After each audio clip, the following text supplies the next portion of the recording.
New divisive report on Benghazi. It is failed policy. We failed these American people. What the congressional investigation says about Hillary Clinton and the Americans who died in the attack. War against terror. The gains made against ISIS and the challenges that remain. Historic moment at the Vatican. Pope Francis joins Pope Emeritus Benedict in celebrating a special anniversary. And fallout from a critical Supreme Court decision. How the pro-life community is responding. Those stories and more on EWTN News Nightly for Tuesday, June 28th, 2015.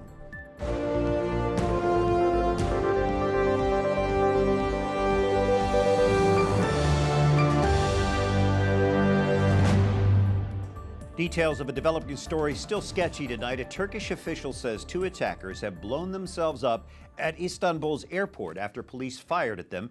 Turkish media quotes the justice minister saying 10 people were killed in the attack and about 20 injured.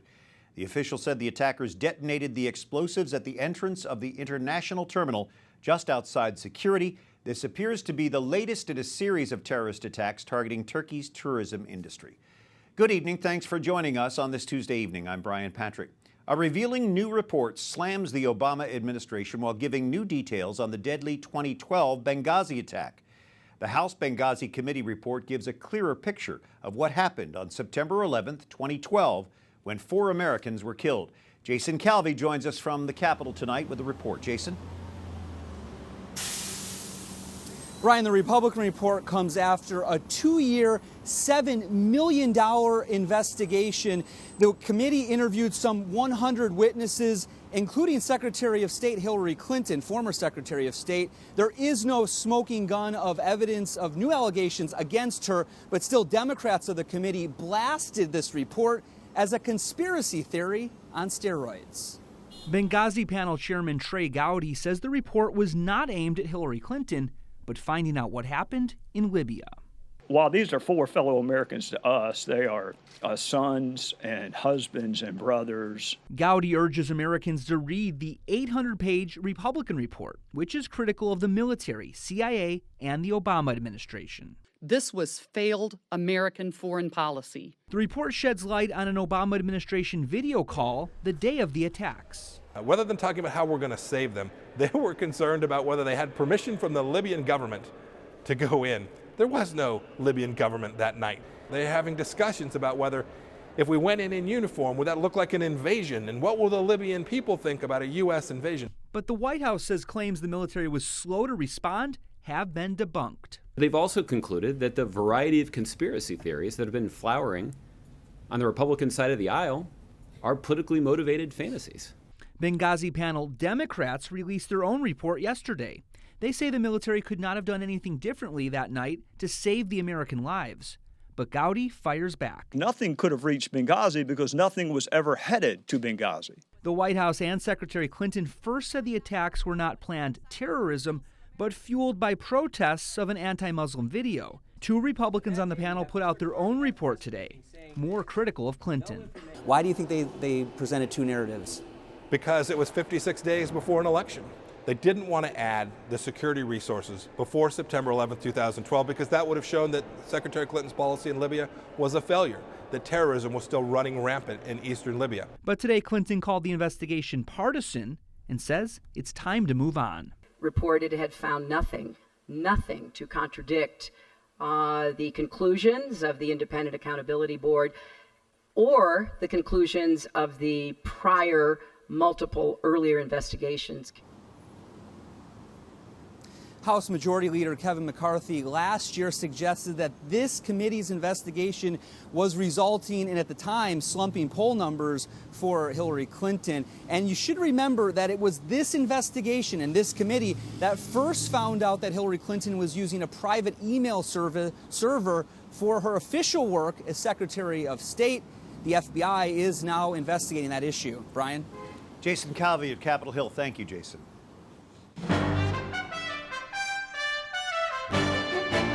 Other stories our EWTN News Nightly team is covering in today's world. Senator Elizabeth Warren joins Hillary Clinton on the campaign trail, attacking Donald Trump. It may signal a stronger partnership between these 2 politically powerful women. Our political director, Lauren Ashburn, joins us from the White House. Lauren? Brian, while there's no official announcement, there is greater speculation that these two women will tie their political fates to one another as presidential and vice presidential candidates. It's based on their joint appearance yesterday in Ohio.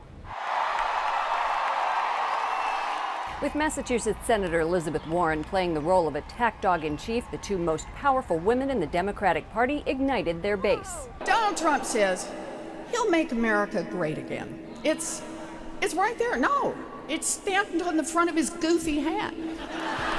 An unprecedented two-woman ticket would electrify the party's liberal wing. I want to thank her for fighting every single day for families like hers, families like yours, and millions of hardworking Americans who deserve to have more folks on their side.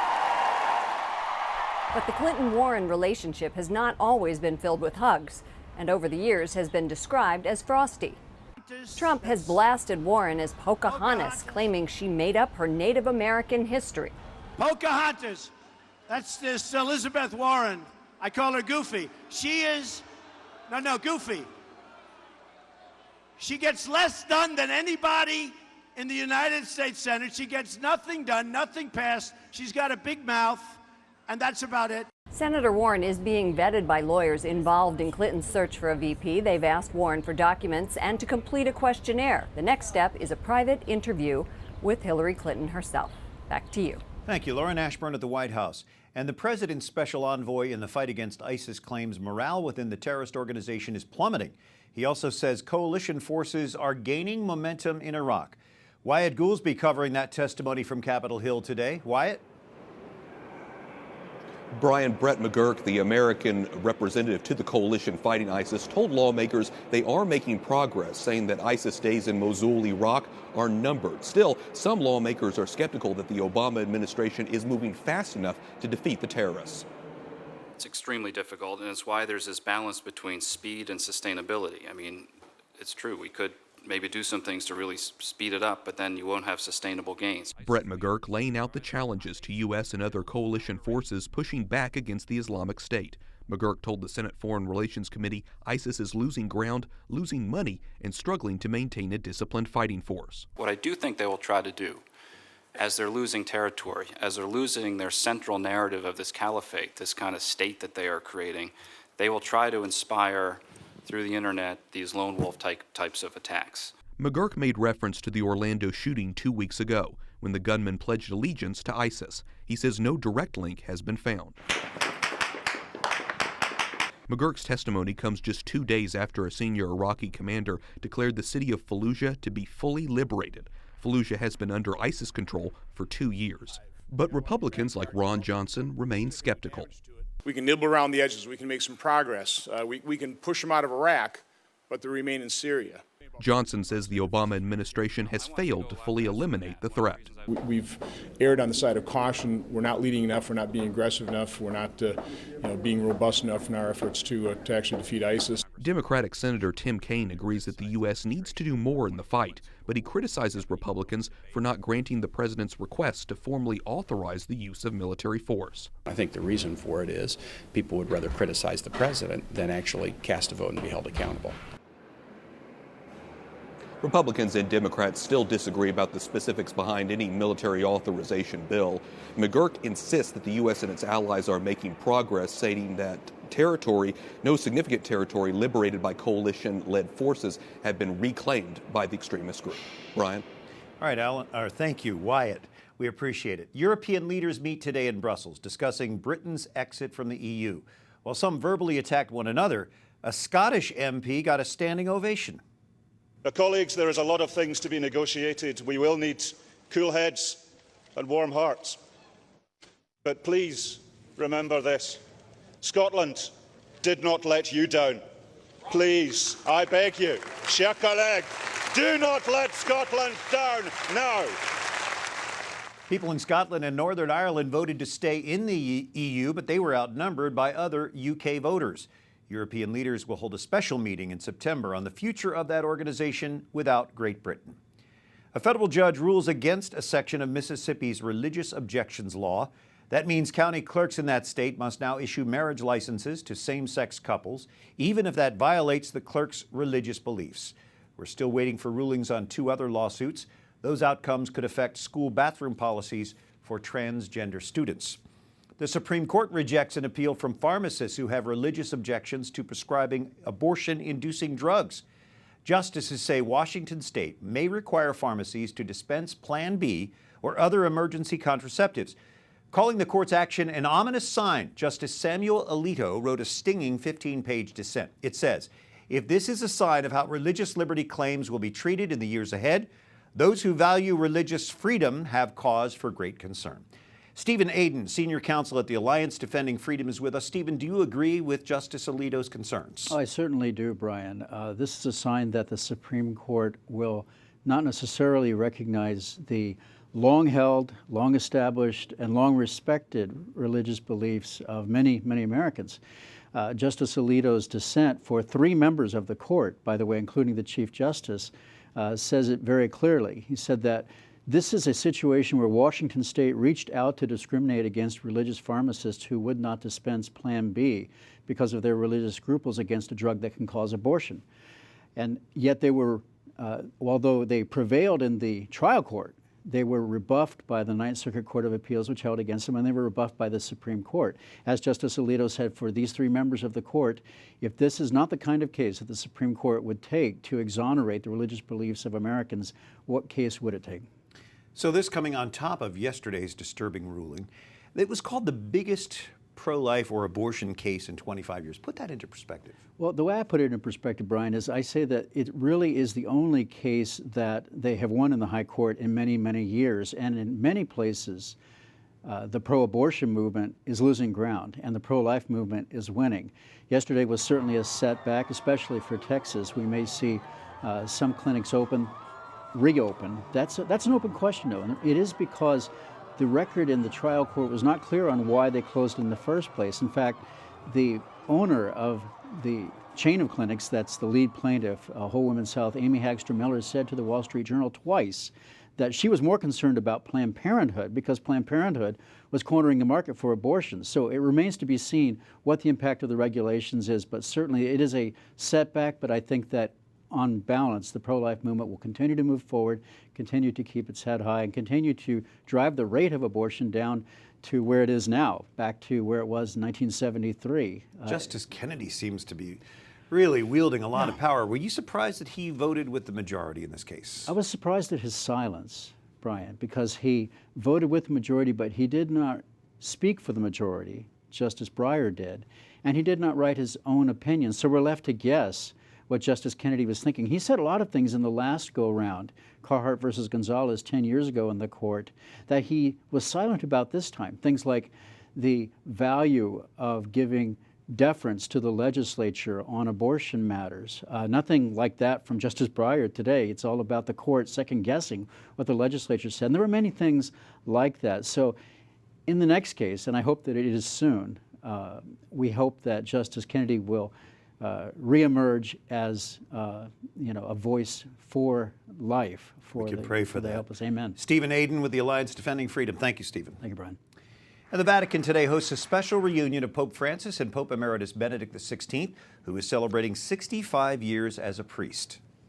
Santo Padre, ricevere realmente Benedict thanking Pope Francis for spreading a message of mercy. He expressed gratitude for letting him live out his final years in the beauty of the Vatican gardens, where he says he feels protected. Pope Benedict XVI is now 89 years old. I should call him Pope Emeritus. Francis has praised his predecessor for his constant prayers and support. Our Rome producer, Mary Shovlain, joining us now. And Mary, describe the scene this morning at the Vatican's Clementine Hall. Well, Brian, again, it was history being made here in the Vatican as a reigning pope came in to greet a Pope Emeritus, a retired pope. We had both popes in white today. Pope Francis immediately went to his predecessor, Benedict XVI, who then, Pope Benedict, took off his skull cap, his zucchetto, at a sign of deference to the current reigning Holy Father. The room was filled with the College of Cardinals and heads of the Vatican offices here. They came out in great numbers for this very unique and historic celebration. And Pope Francis shows great respect for his predecessor. It sounds like Benedict reflected that back today to the Holy Father. Exactly. Pope Francis has made a point of honoring his predecessor many times. And today, when Pope Benedict stood up to give his off-the-cuff remarks, he spoke very well of his successor, Pope Francis. He remarked his great work in the field of mercy, and he talked about his kindness. And he said, thanks to your kindness, I am living here in the Vatican. And he even said the words, I live in your kindness. And so it was a very warm, brotherly moment, and he made every reference to defer to his successor, Pope Francis. And what did the Pope Emeritus say about the priesthood that he's embraced for 65 years now? Well, Pope Benedict was presented with a volume of his collected works, of his writings about the priesthood. And he went back in his remarks to his ordination day. And he said, I remember that moment. And I remember thinking of the word Eucharistemon, which means let us give thanks, where we get the word Eucharist from. And he said, he's so thankful for his priesthood, which is just nothing but a longing and going to God. And he just had a lot of beautiful words to say about that. And he wanted to encourage his fellow priests, he said, to continue on in this beautiful ministry, as he described, of God coming into our hands as priests. And how does he look in celebrating this milestone? Is he frail? Is he healthy? You know, he looked great, I have to say. You know, it's the excitement of seeing him. This is his first speech in public since he has retired back in 2013. He stood up, he gave the remarks off the cuff, very theological. He threw in some Latin, threw in some Greek, slowing down as one would with age. That was expected to happen. He's just over 89 years old. But you could see his spirit was very much alive and his mind was very sharp as he was giving us all a little theology lesson today. Well, thank you for sharing this wonderful moment with all of us. Mary Shovlain joining us from Rome. Thank you, Mary. Thank you, Brian. Coming up, remembering two classic coaches. What made Pat Summitt and Buddy Ryan champions? And accolades for an NFL quarterback who helped a family turn to God at a critical time.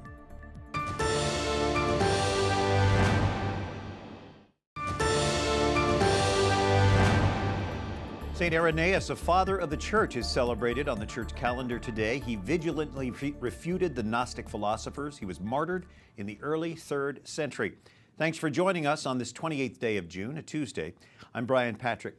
Pat Summitt, the winningest coach in Division I college basketball history, died this morning at age 64. She uplifted the women's game from obscurity to national prominence during her 38-year career at Tennessee. Summitt led the Lady Vols to 8 national championships. She retired in 2012 after she was diagnosed with Alzheimer's. Her son Tyler says his mother died peacefully in Knoxville, surrounded by those who loved her the most. NFL coach Buddy Ryan also died today in Kentucky. He was 82. His death was confirmed by the Buffalo Bills, coached by his son Rex. Ryan coached 2 defenses that won Super Bowl titles. He was a head coach for Philadelphia, later for the Arizona Cardinals. His twin sons, Rex and Rob, are successful NFL coaches. Former NFL quarterback Tim Tebow comforts a family during a harrowing flight from Atlanta to Phoenix. He consoled and prayed with family members when a passenger suffered a heart attack. The patient reportedly regained a pulse when the plane landed, but People magazine reports the passenger later died at the hospital. Tebow, an outspoken Christian, stayed with the family as they learned that sad news. Well, despite this week's Supreme Court ruling striking down Texas abortion laws, many pro-lifers remain optimistic. Today we're really disappointed. The 5 justices let us down. We did face a loss, but the pro-life generation is coming back stronger than ever. We're out here to turn the tide, and we are turning the tide. And I'm excited to see what we do next. Dr. Gracie Christy is a radiologist and policy advisor for the Catholic Association. As a Catholic physician, Gracie, what strikes you most about this ruling? The fact that the voice of the people through their legislators asked for regulations that are commonsensical, that should apply to surgical procedures. And because of the way our justice system is set up right now, these common sense regulations were struck down. How do you respond to the claim that the regulations in this law put an undue burden on these abortion facilities? I think the undue burden is actually on the people of the state of Texas and the people of all the different states that have been trying and have succeeded in passing some limits on what is, in the end, a procedure that makes many, many citizens, as it should, very uneasy. Limits that make things a little fairer and safer for women and give more dignity to unborn life. Catholic bishops launching the Fortnight for Freedom campaign. In the middle of this campaign, we get this ruling. Should that be a wake-up call for Catholics about religious freedom? It's a wonderful wake-up call. The space that religious people live in is becoming narrower and narrower, and we are finding it harder and harder to live our faith in the public square, at work, at play, with our citizenship and our vote. It's becoming very narrow, our space. You wrote a very interesting question recently for the Catholic News Agency. Is it a stretch to ask modern American Catholics to see themselves as budding martyrs facing a tyrannical state? I would have said, 10 years ago, I would have said that was ridiculous. And now, every month that goes by, we seem to find another reason to see martyrdom in the future. And the truth is that we have a lot of wonderful martyrs in our past, in church history, that are examples to all of us, that we can live in an ambient culture that doesn't understand us, and we can live our faith even in that culture. And we have very recent martyrs in different parts of the world, so you say that we could be facing that here. Sure, it's only maybe a matter of time. Well, I guess it's a blessing to be a martyr. It seems like a good ticket to heaven. Mm-hmm. For sure. Dr. Gracie Christy with the Catholic Association. Thanks so much for joining us, Gracie. You're welcome. Up next, the ongoing push for church unity. Pope Francis meets with an Orthodox leader. And they call it Camp Catholic, how a new program is designed to help families stay close to the faith.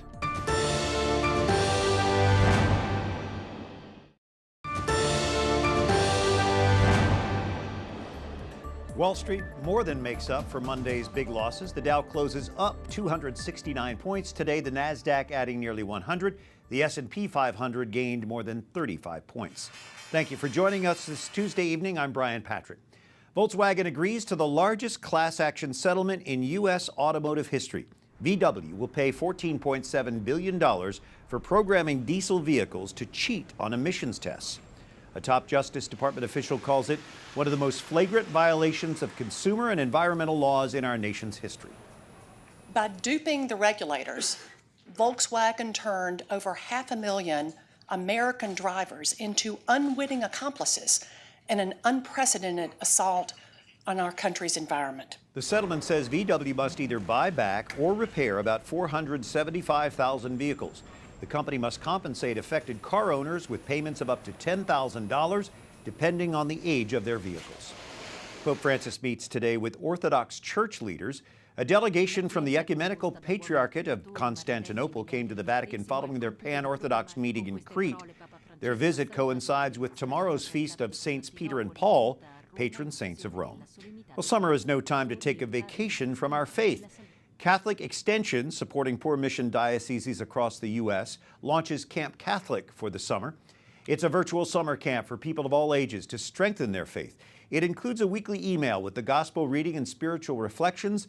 Themes so far have included the Eucharist, vocations, and the saints. Your faith is definitely something you shouldn't let go.